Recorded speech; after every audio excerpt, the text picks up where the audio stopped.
And welcome everyone to a very special March Madness chat. I'm Andy Katz, pleased to be joined by Utah State head coach Craig Smith and Utah State senior Sam Merrill. And before we get to a couple of great highlights of Sam, I just want to ask you, Craig, first, what has Sam Merrill meant to the Utah State program? Well, I'm not sure we have enough time to describe what he's meant, but he's the definition of an Aggie through and through. Quite frankly, he's the definition of what I envision a college student athlete to be. You know, he's a young man that grew up an Aggie fan. He grew up going to the Spectrum, which is our home court arena, watching,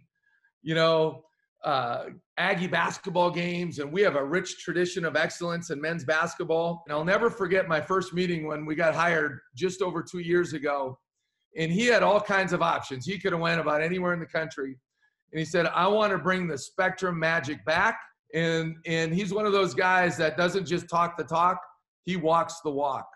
And so he'll go down as one of the all-time greats, if not the greatest, but nobody, that's always fun to debate all that. And when he plays and he's on the floor, his other four teammates at any given time, I would say play at a higher level, because I think somehow, some way he gives confidence to them. And I think that's what the best of the best do. And so incredible person, incredible player. And I can't wait to see where he goes from here. All right, Sam, now it's your turn. What has Utah State and college basketball meant to you? Yeah, it's interesting when you say Utah State senior. I'm Utah State former Aggie. That's what I am now. But I'm so grateful for the experience that I had at Utah State. Logan's always been like a second home to me. And when I realized that I was going to be good enough to play college basketball, it was an easy choice for me to go to Utah State. Obviously, I did my due diligence and made sure that I wasn't going just for that reason, but it was a pretty easy decision. And to be able to come out of 2 tough years, my first 2 years, my freshman and sophomore year, where my freshman year we were bad. My sophomore year we finished 500, which isn't terrible, but by Utah State standards, it's not good. And to be able to have 2 bad years like that and have a junior and senior year where we make the NCAA tournament both years is something I'm so grateful for. And the people that I got to meet and get to know and the experience that I had, I'll forever be grateful for it. All right, so the beauty of the Mountain West Conference tournament actually being a week earlier is you guys actually had closure. You got to win something. You got to cut down a net and have a championship and beating San Diego State, which only had 1 loss prior to that game. So you guys are the champs, the Mountain West Conference, 2 years in a row. But we want to go to some highlights from this past season's tournament because we want to show, obviously, your ability to make big shots, your range. So I want to go first to this game against New Mexico in the tournament. And Sam, I will start with you in terms of what was your intent. And then, Craig, if you can, on the backside, pick it up about what you were hoping he would do on this play. Merrill. So it was interesting. New Mexico plays a very different style where they get up and pressure. It's very hectic, herky-jerky. They're just trying to force turnovers. And I realized pretty early in that game that I could just go by any of those guys. And so we hardly ever ran 4 flat, 4 low ISO. But I went up to coach and just said, he asked me what I wanted. And I said, just let me go 1-on-1. And so I just remember being like, wait, why am I shooting this? That's all I remember is saying I went up and shot it and was like, this is probably not the best shot ever, but it went in. So that was great. Well, Coach, obviously you got to have a lot of confidence in a player like Sam Merrill as a senior. When he sort of, when he's talking about what he wants in that position, it's a tight game late. How did you react to what he did? So in this point, Sam gets a certain look in his eye, like all the greats do, where like he's in that zone. And he had been feeling it down the stretch of that game, and he just had that look. And it's not rocket science as a coach. Like when you got a great player, you get him the ball and you go make that, he's going to go make that play. All right, let's shift to the San Diego State game. Aztecs, even though they had a loss, they're still thinking maybe we're going to be a 1 or 2 seed. They're clearly the favorite here in Las Vegas. This game was wild, coming down to the final possession, which we will get to here. You ended up with 27 points in this game. But let's go to this first highlight. They didn't turn it over at all in the first half. Now they have 4 in the second. Merrill, deep 3! Hello! This guy here. I was so proud of him when he took that shot. You know, first of all, it starts with a great defensive play. Our positioning there was really, really good. And then it's just an open court situation. You can see Alfonso Anderson running hard, Diogo. And, you know, I loved when Sam was aggressive like this. And so he was certainly feeling it at that point. You know, it's a big moment. He's a senior. When he came down like that and just rised up and pulled, I was so jacked, you know, and obviously went in. His feet were under him. He stuck his landing, planted his toes in the ground, and had a great follow through. We never looked back after that point.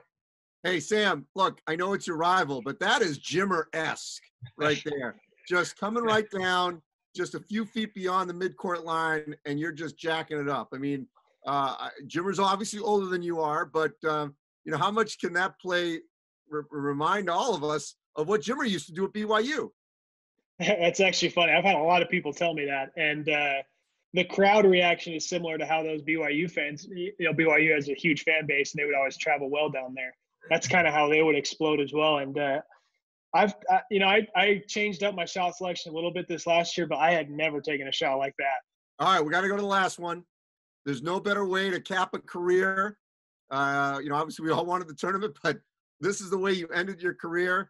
Tie game, 8 seconds left. This is for the automatic bid, Mount West Conference champs. Let's roll it. Tied at 56. Merrill for the lead. He's got it! Oh, my goodness. Well, yeah, the coach let me go 1-4 flat again, and I'm not sure if he would have tried to call a play, I might have just waved him off. Like, that's what I wanted. As soon as we got that stop, like, I kind of just waved everyone off. And like I said, I don't normally do that, but I felt so confident in what was going to happen. And it wasn't the best shot that I could have gotten. I was going to probably try and put a move on him, but just realized, hey, let's just do this. So I took two rhythm dribbles with my left hand and rose up, and didn't realize it was that deep until I saw the replay of it. All right, a couple things. First of all, yeah, that's beyond NBA line, at least from what I can tell there. 2, you are defended. I mean, you shook him just a little bit to get a little bit of space, but you are contested there. Craig, in terms of difficulty of that shot, where it is, time, and how he is defended, how would you rate it?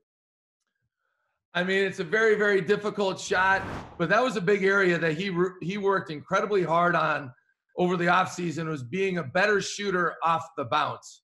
And I thought it really, really showed. And what people forget is even the 2 possessions prior to this one, we were up 1, we ran a go-to play for him. He missed a wide open 3, wide open.